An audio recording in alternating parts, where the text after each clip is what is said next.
সারা দেশে চলছে operation devil hunt, সেনাবাহিনীর টহল।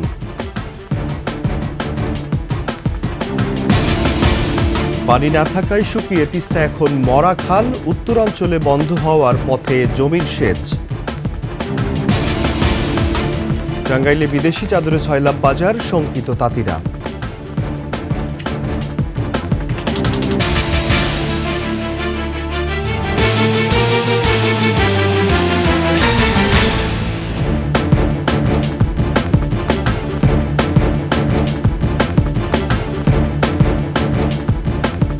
শুনছিলেন সংবাদ শিরোনাম। আমন্ত্রণ সকালের 21 সংবাদের সাথে আছি আমি রাজিউর রহমান। দর্শক, 21 টেলিভিশনের সংবাদ একসাথে সরাসরি দেখতে পাবেন আমাদের ফেসবুক পেজ www.facebook.com/2124 অনলাইনে। এছাড়া সাবস্ক্রাইব করতে পারেন www.youtube.com/21TV চ্যানেলে। আইনশৃঙ্খলা পরিস্থিতি স্বাভাবিক রাখা ও সন্ত্রাসীদের আইনের আওতায় আনতে যৌথ বাহিনীর সমন্বয়ে গাজীপুর সহ সারা দেশে চলছে অপারেশন ডেভিল হান্ট। শুক্রবার রাতে গাজীপুরে ছাত্র জনতার উপর সন্ত্রাসী হামলার পর স্বরাষ্ট্র মন্ত্রণালয় আইনশৃঙ্খলা বাহিনীগুলোর সমন্বয় সভার সিদ্ধান্ত অনুযায়ী এই অভিযানের সিদ্ধান্ত হয়। প্রতিনিধিদের তথ্যচিত্রে ডেস্ক রিপোর্ট। গাজীপুরের জয়দেবপুরে জেলা প্রশাসকের কার্যালয়ের সামনে তল্লাশি অভিযান পরিচালনা করে যৌথ বাহিনী। শনিবার রাত 10টা থেকে 10:30 পর্যন্ত এ অভিযান পরিচালনা করা হয়। এ সময় সড়কে চলাচলকারী যাত্রী সাধারণ এবং যানবাহনে তল্লাশি করা হয়। মোটরসাইকেল ও প্রাইভেট কার সহ বিভিন্ন গাড়িতে সন্দেহজনক কিছু রয়েছে কিনা তা দেখা হয়। আইন শৃঙ্খলা পরিস্থিতির উন্নতি ও সন্ত্রাসীদের আইনের আওতায় আনা এবং অবৈধ অস্ত্র উদ্ধারের লক্ষ্যে বিভাগীয় শহর খুলনাতেও শুরু হচ্ছে অপারেশন ডেভিল হান্ট। অভিযানের লক্ষ্যে সব প্রস্তুতি সম্পন্ন করার কথা জানিয়েছে প্রশাসন।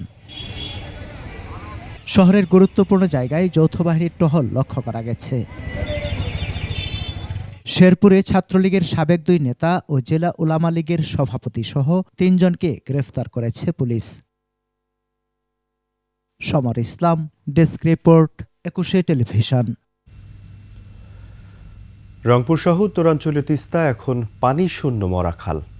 ডালিয়া পয়েন্টে পানি প্রবাহ 1000 কিউসেকে নেমে এসেছে। বন্ধ হওয়ার উপক্রম সেচ কাজ। ভারতের উজানে গজলডোবা ব্যারেজ সহ বিভিন্ন খালের মাধ্যমে একতরফা পানি প্রত্যাহার করায় এই দশা।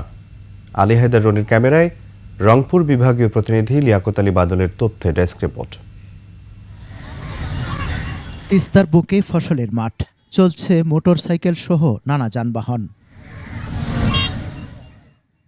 দীর্ঘদিন খনন না করায় ভরাট হয়ে গেছে নদীর বেশিরভাগ অংশ। ফলে বিপাকে তিস্তার উপর নির্ভরশীল রংপুর, নীলফামারী, লালমনিরহাট ও গাইবান্ধার প্রায় 1.5 কোটি মানুষ। তিস্তা ব্যারেজের মাধ্যমে এই অঞ্চলে হাজার হাজার হেক্টর জমিতে সেচ দিয়ে ধান চাষ হতো, সেটাও বন্ধ হবার উপক্রম। তিস্তাপাড়ের মানুষের দীর্ঘদিনের দাবি নিজস্ব অর্থায়নে নদী খনন করে বর্ষায় পানি ধরে রাখার ব্যবস্থা করা। 2 বছর থেকে শুনতেছি নদী খনন হয়, কিন্তু নদীর কোনো কাজ হইতেছে না। শুষ্ক মৌসুমে ওরা ক্যানেল দিয়ে পানি নিয়ে যাচ্ছে ওদের কাজে। তেল কিনে নিয়ে আমরা মেশিন চালাইতেছি, পাম্প চালাইতেছি। অনেক আবাদি জমি বাইরে হইতো, মানুষ আবাদ করত, অনেক উন্নতি হইতো। এই অঞ্চলের মানুষের জীবন জীবিকার প্রয়োজনে 250 বছরের নদী সুরক্ষায় তিস্তা মহাপরিকল্পনা বাস্তবায়নের দাবি বিশেষজ্ঞদের।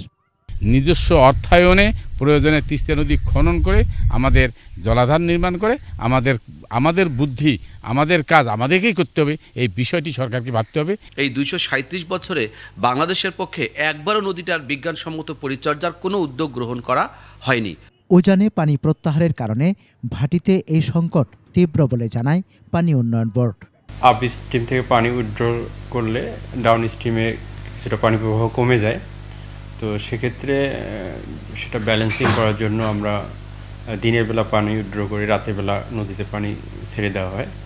তিস্তা রক্ষায় দ্রুত নদী খনন সহ মহাপরিকল্পনা বাস্তবায়নের দাবি উত্তরাঞ্চলবাসীর। সমর ইসলাম, ডেস্ক রিপোর্ট, 21 টেলিভিশন। দর্শক, রংপুরে কাউনিয়ায় আছেন সহকর্মী লিয়াকত আলী বাদল, সরাসরি যুক্ত হচ্ছি তার সাথে। বাদল, নিশ্চয়ই শুনতে পাচ্ছেন আমাকে। আজ তিস্তা নদী নিয়ে গণশুনানি হওয়ার কথা রয়েছে, ব্যাপারে বিস্তারিত কি তথ্য রয়েছে আমাদের জানাবেন। ধন্যবাদ আজির। আপনি যেমনটা বলছিলেন যে তিস্তা প্রমত্তা তিস্তা নদী এখন মরা খালে পরিণত হয়েছে।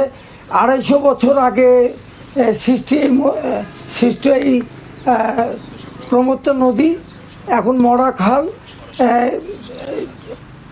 এখন তিস্তা ব্যারেজ পয়েন্টে যেখানে পানির প্রবাহ আজ সকালে 950 কিউসেকে এসে দাঁড়িয়েছে বলে পানি উন্নয়ন বোর্ড জানিয়েছেন। এবং তিস্তা নদীতে কোনো পানি নেই। শুকনো মৌসুম শুরুতে যে অবস্থা, এখনও তো বর্ষাকাল অনেক দেরি।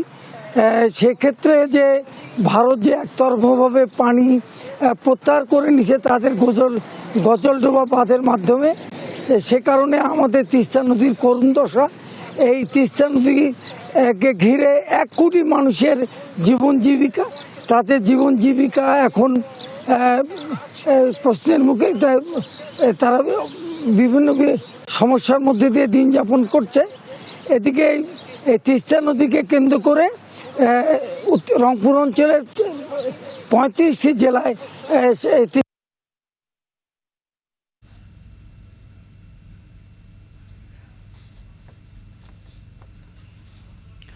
বাদল, ধন্যবাদ আপনাকে। পরবর্তীতে আমরা অবশ্যই আপনার সাথে আবার যুক্ত হওয়ার চেষ্টা করব। চলে যাচ্ছি পরবর্তী সংবাদে। টাঙ্গাইল শাড়ির ব্যবসা কিছুটা মন্দা, তাই তাঁতিরা মনোযোগী চাদর বুনতে। এই চাদর দেখতে অনেকটাই কাশ্মীরি চাদরের মতো দেখতে এবং মানেও ভালো। কয়েক বছর ধরে এই চাদর বুনে ঘুরে দাঁড়ানোর চেষ্টা করেছেন তাঁতিরা, কিন্তু বিদেশি চাদরে বাজার ছয়লাভ হওয়ায় পেরে উঠছেন না তারা। টাঙ্গাইল প্রতিনিধি কাজী রিপনের তথ্য, ছবিতে ডেস্ক রিপোর্ট। সুতার কারুকাজে অবিকল কাশ্মীরি চাদর বুনছেন টাঙ্গাইলের বাসাইল বাথুলি সাদির এই তাঁতি। তৈরি হচ্ছে বিশ্বমানের চাদর। একসময় টাঙ্গাইল শাড়ি বুনতেন, লোকসানে পড়ে শাড়ি বাদ দিয়ে এখন চাদর বোনেন। এই এলাকায় প্রায় 800 তাঁত ছিল, এখন কমে দাঁড়িয়েছে 200-তে। এখন আমাদের কাজ হলো মেশিন চালাই, এখন ওইটা চালাই আমাদের করতে হয়, সংসার চালাতে হয়, অনেক কষ্ট হয়। সুতার দাম বেশি, বেচতে গেলে আমাকে মজুরি কম হয়। মনে করেন যে সংসার টানানি হয়, সারা সপ্তাহে 2-2.5 হাজার টাকার বেশি কাম করেন না। যদি সরকার আমাদের চাদরটা একটু গুরুত্ব দেয়, তাহলে আমরা আমাদের বাংলাদেশের চাহিদা মিটিয়ে বাইরের দেশে রপ্তানি করতে প্রস্তুত থাকব। দেশীয় এই ক্ষুদ্র শিল্পটি বাঁচাতে হলে বিদেশ থেকে চাদর আমদানি বন্ধ করতে হবে। এছাড়া সুতার দাম কমানো সহ সরকারি সুবিধা বাড়ানোর দাবি মালিক পক্ষের। এই মালগুলো বাইরে যদি রপ্তানি সরকার করে, তাহলে আমাদের এই তাঁত শিল্প হয়তো বাঁচার একটা সম্ভাবনা থাকে। টাঙ্গাইলের তৈরি চাদর যাচ্ছে দেশের বিভিন্ন অঞ্চলে। কিছু চাদর মধ্যপ্রাচ্য সহ রপ্তানি হচ্ছে বিভিন্ন দেশে। Banushree Dolly, desk report, 21 television. শেষ করছি সকালের 21 সংবাদ। যাবার আগে সংবাদ শিরোনামগুলো আরও একবার। সারা দেশে চলছে অপারেশন ডেভিল হান্ট, সেনাবাহিনীর টহল।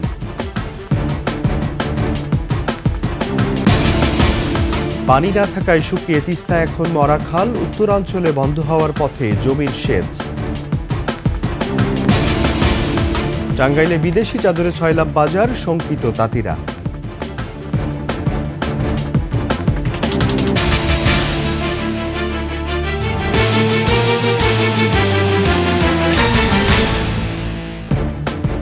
সর্বশেষ সংবাদ জানতে ডায়াল করুন 2021 নম্বরে, আর ভিজিট করুন 21-tv.com এই ওয়েবসাইটে।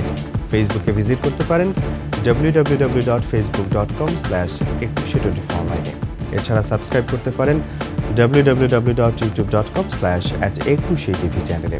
এতক্ষণ সঙ্গে থাকার জন্য ধন্যবাদ। পরবর্তী সংবাদ সকাল 9টায় দেখার আমন্ত্রণ রইল। 21-এর সাথে থাকুন।